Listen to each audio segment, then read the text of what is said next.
I'm Amber Davies and welcome to Call to Stage. This is the space where musical theatre takes centre stage. From unforgettable backstage stories with incredible special guests to insights from my life and my theatre journey. We're leaving it all on the mic every single week, so let's jump in. Hi guys, welcome back to Call to Stage with me, Amber Davies. Now I have one of the most gorgeous souls sitting next to me. We've been friends for over 10 years. A decade. Yeah. It's the sensational Idriss Kargbo. I'm so excited to be here. I've seen you. so many of these and I'm like, bitch, when is it my turn? It's always been your turn. Trying to pin you down is the hardest part. Stop it. So backstory about me and Idriss. We Yes. went to Erdang at the same time. Erdang at the same time. Not for a long time. I want to delve into it because my memory of you is probably different to what actually happened. Go on then, tell me and I'll correct you.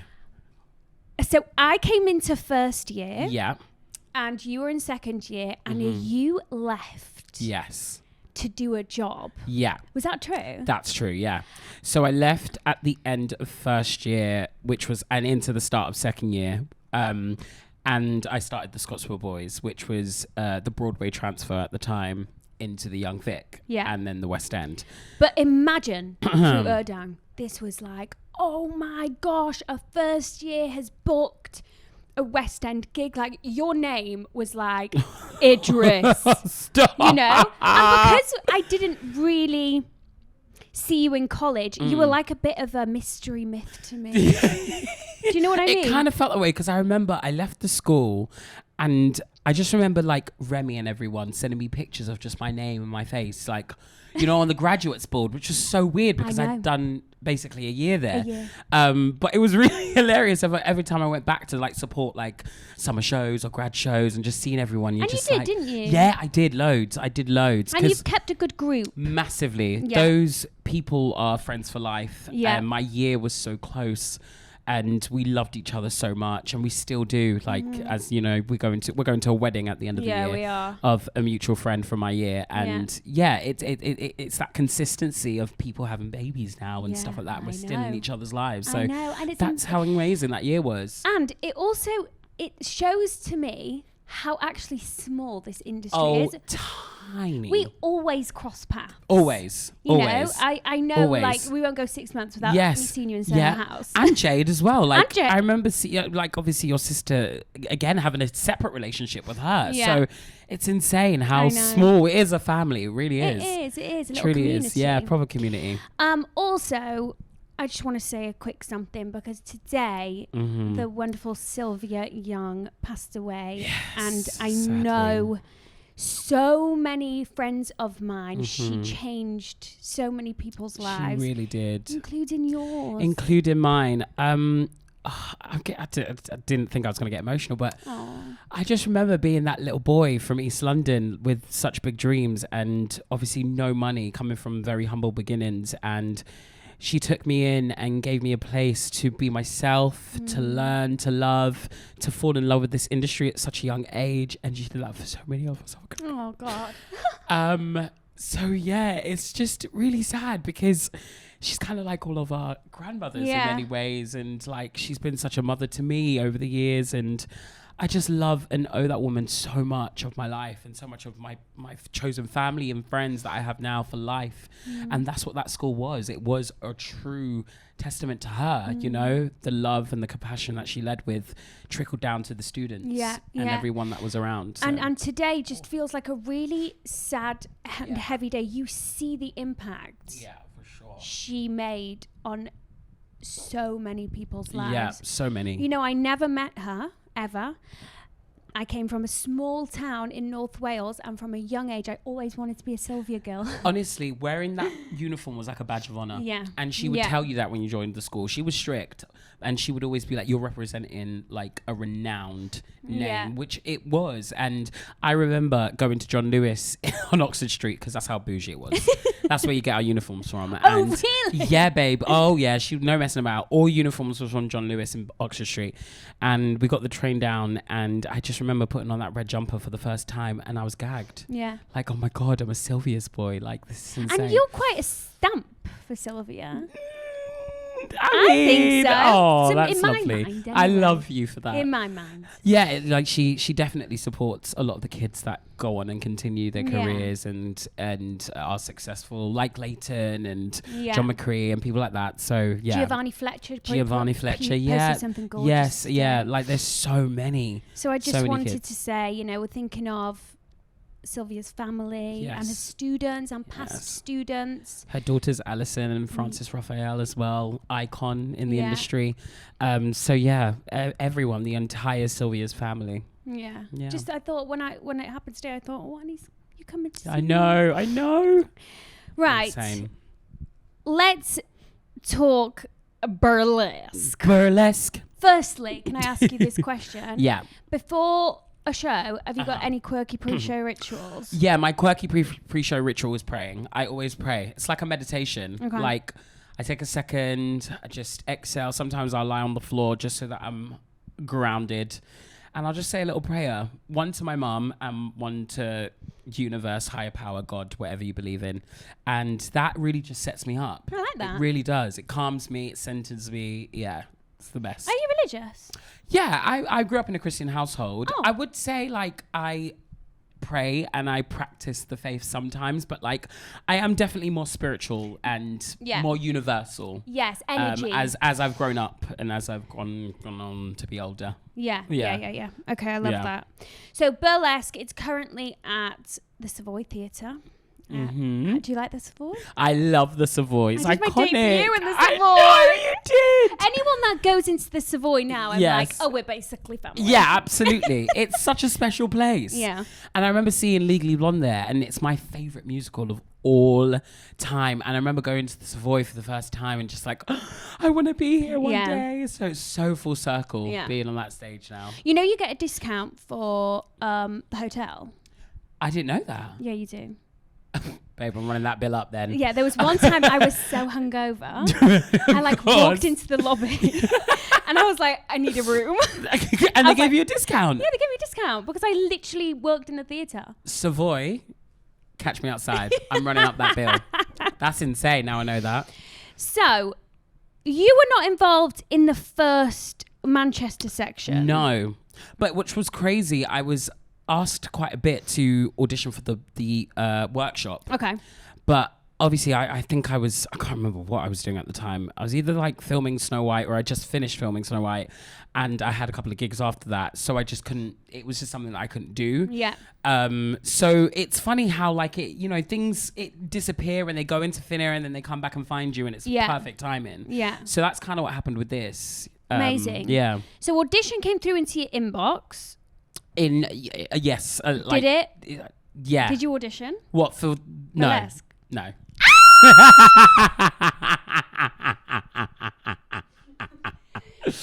Wait. Let's backtrack. Let's backtrack. So you got an offer into your inbox. Yeah. Hilarious story. I was actually phoned by Todrick Hall herself. Yes, Miss Hall, if you're nasty. So he messaged me on Instagram and said, you know, what are your availability dates? And I kind of knew they were looking for like someone to alternate and sort of be the Sean walking cover whilst Todrick directs and choreographs, because Todrick wears every single hat you've ever known. Yeah. It's honestly insane to see, like so inspiring. But yeah, I kind of had the idea that he's gonna need someone to be there when he's out front. Yeah. So he kind of sent me a message. Friends obviously in the cast were like, you need to do it, we've said you're the only one that could do it, you need to do it. So it was like, I don't know if this could work. I had other projects happening at the same time, so I was like, these are my dates, these are what I can do, let's see if it happens. This happened on the Monday. He called me on the Thursday evening and said, like, you know, I think it's going ahead. Would you be happy to come in? And, you know, what would you want? And I said what I want and what I feel like I expect. And he said the same thing. And we had a very mutual conversation. It was great. We were on the phone for about an hour. It was lovely. And then on the Friday, I got the offer. And then I started rehearsals Friday afternoon. Yeah. It was like that. Very showbiz story. Very showbiz. I am obsessed with that. Yeah. I was like, so audition came into the inbox. No. No. So when did you cross paths with Todrick? Yeah, so I interviewed him last year at MusicalCon. Okay. On the main stage. He was like the artist spotlight of the day. So he came on stage, he did like some of his numbers. He actually did the big number that Sean sings in Burlesque, which is, again, full circle. My life is full circle. It is the circle of life here. Really is. And so that's where our paths crossed. And then I went to go see his new musical, Midnight. I went to go see the workshop. Gutted I didn't go and see that. Yeah, which was insane. I know, I heard. And again, we kept in touch, and that was sort of it. Okay, beautiful. Yeah. So it's more about who you know. Who you know, and also... No, also you've got... Babes, listen, Idriss. Yeah. Idriss has a reputation, you know? Like, for example, Rachel Tucker. Oh my gosh, I love Rachel. Yeah, like, The best. she was a perfect Norma Desmond alternate. You 100%. know, there was no anyone else really that could have done it. 100%. And it's a short run, isn't it, really? It is really short. It basically is like a summer run. Beautiful. So we started, opening night was last week on the 22nd of July, and then we're running up until September 6th. Day before us. Yes, yeah, literally, and Evita. So everyone's closing at the same time for summer. Oh, so it really is like a proper summer. Hopefully we all go out and have a cute little summer rap party. That'd be cute. I love that. We should organise that. Why don't we organise that? We'll do that. Okay. Social chairs here. Yeah. We'll do it. How has the experience been? You guys had flying reviews, right? Yeah, the reviews have been incredible. Yeah. It's been a very intriguing experience, just because obviously you're dealing with someone who's wearing so many hats. Mm-hmm. And again, in my whole career, I've never seen someone write, compose, direct, and choreograph a piece of theatre. And that is what Todrick Hall is doing all at the same time. And is playing the lead. Oh, yeah. So that's 5 hats. So like we would be in rehearsals and you would just see him go to the music department, write a lyric and compose some music. Then he would go to the choreographing team into another studio, come up with some 8 counts, and then he will come and give us notes, and then he will teach us some bits, and then we'll just do it, and then he'll give notes. Like, it was insane. So for me, that experience was so inspiring, because I've just never seen anything like it. And that is his brain. He's just like constantly moving and constantly full of creativity, and yeah, that is something I've just never experienced. So, I love that. I love that so much. It's been really cool to see. Yeah. And I know that he put something on his social media that he was still doing costumes or something like at 4 a.m. before the opening. Yeah. Again, showbiz, very crazy. Yeah, that is mad. Showbiz. Yeah, but we did it. And the cast. The casts are amazing. Yeah. Everyone's a 10 out of 10. Like, and I'm not just talking about attraction. I'm talking like talented, like young, hungry, exciting, like our lead, Jess Foley, who is 21 years old. She's written some music for the show. That's how she got into the show. Yeah. She's 21, about to be 22, I think. And she's just so talented, and she is just so confident, so mature. She just oozes star quality. Honestly, every time I watch her, I'm like, how? Yeah. How 21 and you're doing this with such confidence and ease? She's just amazing. And I think that trickles down into Orfeh, who is a Broadway legend, original Legally Blonde cast who I listened to growing up. She is literally one of my musical theatre icons who leads the cast with such grace and, again, love and talent. Like, everyone is a 10-10. That is so... I love that. Yeah. I'm glad you sound like you're having a ball. Yeah, it really is so much fun. And the show is so great. And so I'm guessing you're glad you had that phone call. 100%. Thanks, Todrick. Todrick, my number is... I'm sure he will. Trust me, he will. He will. Okay, I want to talk to you about I Wish You Well, the Gwyneth Paltrow Ski-Trial Musical. Yes. Now, for me, I feel like as an outsider, this popped out of nowhere and was a huge success. Huge success. And it did. It literally popped out of nowhere. It's insane. Did you go to the Fringe with it? Yes. So I did the first ever reading of it. at the Turbine Theatre. And then I did the Fringe. And then we did the West End. So it was so nice to create something for the first time, create this role and see it go from workshop to concert version to Fringe, so to another workshop to Fringe to West End. So you were there. I literally did the entire thing. So again, it was always in the back burner of like projects that were happening, but something I was like, oh, okay, cute, like if it comes around, fine. And when it did, I was like, oh, this really has popped out of nowhere, and it flew, kept going and going. I think by the time we got to the transfer, we were just like, I mean, is she about to pop out? Like, what's going on? It was just crazy. And you worked with Diana Vickers. Like Diana Vickers. It's her birthday today, actually. Oh, happy birthday, Dee. Love you. Like for me, childhood. Yeah. She was an icon. Oh, an absolute icon. X Factor icon. Icon. At the Fringe last year, because it's so funny, we're talking in the group chat, because obviously us four have a group chat. We're a band. We call ourselves the Over 25s. Because we really are. The Over 25s. And we were just wishing Dee happy birthday. We were just saying, oh my God, like, it's been a year since her birthday and starting the Fringe and stuff like that, and what a journey we've all been on, and we're still so close, and it really did bring us again friends for life from that job. So it's insane to see it. Is there life for it? We'll have to wait and see. I think maybe. I don't know. I just, in my waters, I don't know if it's completely done. I think there might be. What about a cheeky off-Broadway transfer? Yeah. I don't know. I don't know either. Although, can I just say, listen, do you know how much more expensive it is to put on a show on Broadway? Oh my God, it's ridiculous. Sickening. And truly, I think that's probably why, like, if it didn't go to Broadway or off Broadway, that's probably why, because it's just so expensive. I think it's like triple the amount. Compared to London. Yeah, massively, yeah. That's why every musical and its dog is coming over here. Over here, or he's starting over here. We're very lucky. It keeps us employed. Yeah, it does keep us employed. And it's so weird for us because, like, I don't know about you, but like one of my end games is Broadway. Babe, of course. Yeah. Not even an end game. I would say like now. Mid.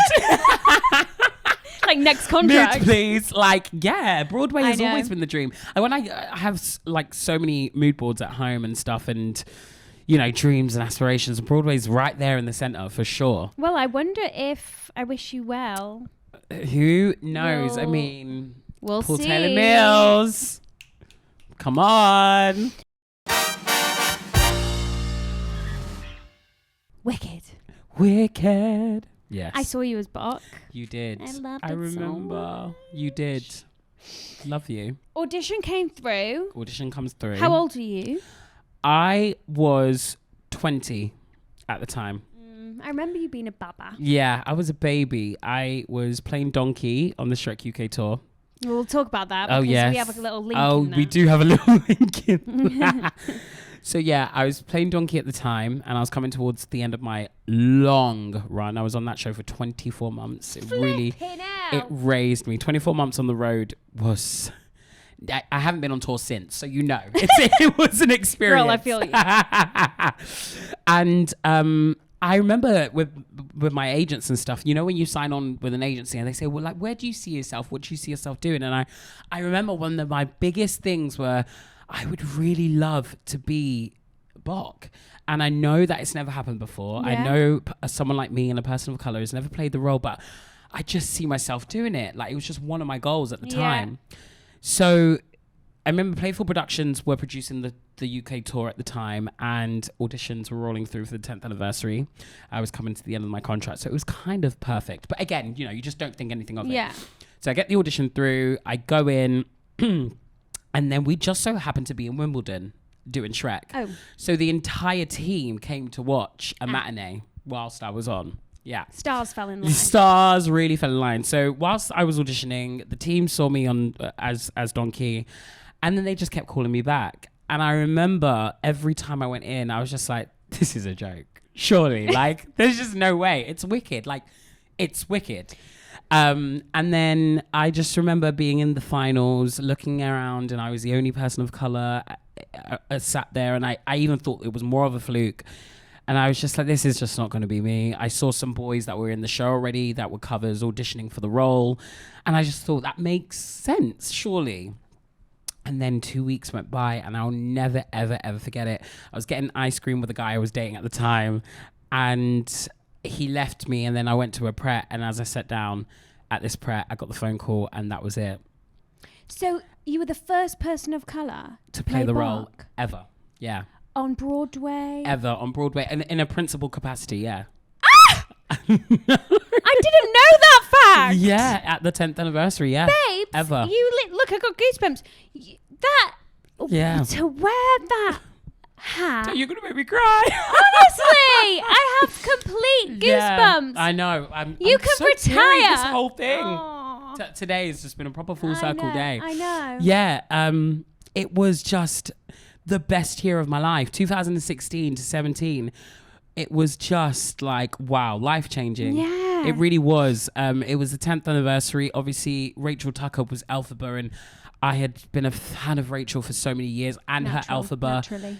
And she'd come back from Broadway to play the role. The cast were just stacked. Ollie Saville. Ollie Saville was Fiyero. Susie Mathers from the Australian cast was Glinda. Rachel Tucker. Who else? Anita Dobson was Madame Morrible. Yeah. Like the cast were, and then the ensemble were just, it was like the creme de la creme. Like, yeah. That cast, we still talk about that cast. What history? Yeah. History. Actually, you are history. Yeah, it's crazy. Oh my gosh. Yeah, I'll never, ever, ever take that for granted, ever. Would you ever go back? I did go back. I went back for like a couple of months in 2019, just for the pandemic. I went back for a couple of months. They needed a book at the time, so I did. I did like a little 4-month stint. Book a hard sing? Huh? Book a hard sing? I wouldn't say so. I mean, compared to like things like Donkey. Yeah, and like Shrek and stuff like Shrek and Burlesque and everything else, I would say fairly easy. Okay. Yeah, unless you're coming in on the 8th show like raspy voice from a night out. Yeah, night out. Then it's probably really hard. There is definitely some top end range stuff there. But you're nothing. Yeah. Now let's talk then about Donkey. 24-month UK and Ireland tour. Yes, UK and Ireland tour. Ooh, the first one. Ooh, yeah. Jesus Lord.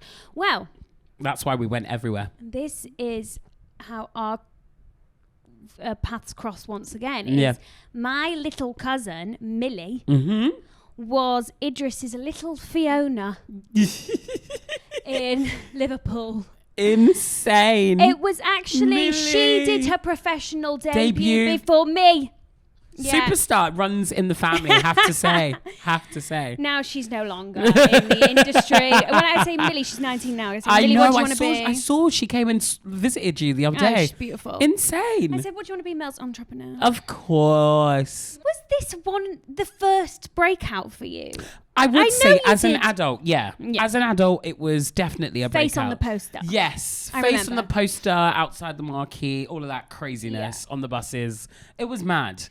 It was mad. Something I never got used to. And it was a very successful tour, wasn't it? Very successful tour. We did all the big venues. We were there for probably like 6 to 7 weeks at a time. Oh, it was a long tour. It was literally the West End version picked up and put on tour because it was huge. We had all the sets, we had all the costumes, all the original direction. Actually, no, the direction changed because Nigel Harman directed it. Yeah. But we had all the original choreo, and it pretty much was the West End show, which was insane. I love that. And would you have to tour again? For the right thing, I think. Yeah. 5 guys named Mo. Yes. And then the Scottsboro Boys. I'm kind of reeling through this now because there's some things that I want to ask Idriss. Yeah, I've got 5 minutes left. Okay. The Scottsboro Boys. Yes. First show as an adult. Yes, as an adult, yes. And that was straight out of first year. How did that come up? Did you have representation? Yeah, so whenever you go to Sylvia Young Theatre School, you kind of leave with the agency and they will say to you, if anything comes up, we'll let you know. I remember seeing some adverts online about the Scottsboro Boys. I saw videos of the Tony Awards, and then they had like 12 Tony nominations at the time. So it was a massive show. And I just remember this part that kind of suited me. And I remember phoning the agency just saying, it's coming to London. Do you think there'll be any auditions or that I can go to, whatever. And they phoned back and said yes. So I went to the audition. Obviously, I was at college at the time, so I was like, oh God, I shouldn't really be doing this, but we'll see. And thank God I did, because like a couple of months later, I was cast as Eugene Williams. Yeah, and then we went to New York to learn the show out there with Susan Stroman. Yeah. We all got flown over and we learnt the show and the history of the show for like a week. And then we flew back and started rehearsals. It was insane. So, do you know, you peaked? At 17. Peaked at 17, babe. All downhill now. No. That is wild. It was wild at the time. So do you think, yes, you obviously went to Sylvia's and you did a year at Erdang, but have you learnt majority of this industry on the job? Yeah, I would say so. And as a kid, I think, you know, you have to grow up and mature so quickly. And the great thing about Sylvia's is that they teach you etiquette and they teach you how to behave in a professional environment, because you're representing her and the name and the school. So you do leave with so much knowledge. So when you're coming into college, you're like, oh crap, like a lot of this stuff I kind of already know, which is great. And then of course you're learning as you're going on whilst you're working. So yeah, I would say it was half and half. Learn as a kid on the jobs and at Sylvia's, but also on the jobs as an adult. Yeah, because Idriss, guys, did his West End debut as a child in 2017 in The Lion King. 2007, Joe. Oh, sorry, 7. It literally says 2007. It was a long time ago. I wonder if I'd have seen you in that. Maybe. Because that was my first... There's so many people with programs that are like, babe. And it's my little face. Yeah, it's insane. Charlie on the Chocolate Factory you did as a child. Mm-hmm. Thriller Live as a child. And Oliver as a child. Yes. Is there any more that I missed? No, that was it. Yeah. That is... I wouldn't say a normal childhood. Yeah, it wasn't. It was given Hannah Montana. I can't lie. It really gives. Everyone's dream Hannah childhood. Montana. Yeah, I was literally doing school in the daytime and shows at night. And insane. You didn't know any different? No, that was my life from 10 years old to now. Wow. Yeah, it's crazy. It is mad. And you know, you wouldn't want it any other way. No other way. I mean, would you like? No, you were living my dream. Living the dream. Like, even now, we're living the dream. Can I ask you about your parents? Yes, of course. What was their opinion? So they were very traditional, very African, very religious. For all my Africans out there, you know that if you're in an African household, you're either going to be a lawyer, a doctor, or mechanic of some sort. Something serious, really serious jobs. And being an actor was an anomaly, like, you know, and then I was gay as well. God, nearly gave my parents a heart attack. So, it's facts though. It's facts. Let's talk about it. Let's talk about it. So, yeah, I had to prove myself. Okay. Which is probably where I get my work ethic from. I had to prove to my family that I can sustain a career and still be in school whilst doing everything at the same time. And without proving to them that I could do it, they wouldn't let me. Okay. So getting into Sylvia's was completely off my own back. I had to like search for the auditions and like do all the research myself and get the audition, and then they would, you know, support when they could until I got a scholarship. And, you know, so like everything kind of unfolded because of just my dream and my passion and just wanting this need and want to perform. And you are literally insane. You are amazing. I love you so much. Honestly, yeah, it's been a real journey. But look, like you are one in a million. You are. Everybody in this industry absolutely adores you. You know, no one's got a bad word to say about Idriss Kargbo. Do you know what I mean? That's so lovely. He's crying. Not again. And then before we finish, we're going to head over to our Patreon listeners, where I'm just going to ask you loads of fun questions. Of course. But before we finish this part of the session, Snow White. Also, Idriss is in bad education, but just do that research yourself. Snow White. As Bingley. Yes. Is that a silent G? No. That G is hard, really, really hard. Bingley. We used to always joke on set. Bingley. Bingley. Yeah. do you want to get, your foot is in the door with television? Yes, I would because I had a whole moment for years where I was saying no to theatre to just carve, you know how hard it is trying to carve your place in the TV world and film world when you're a musical theatre person.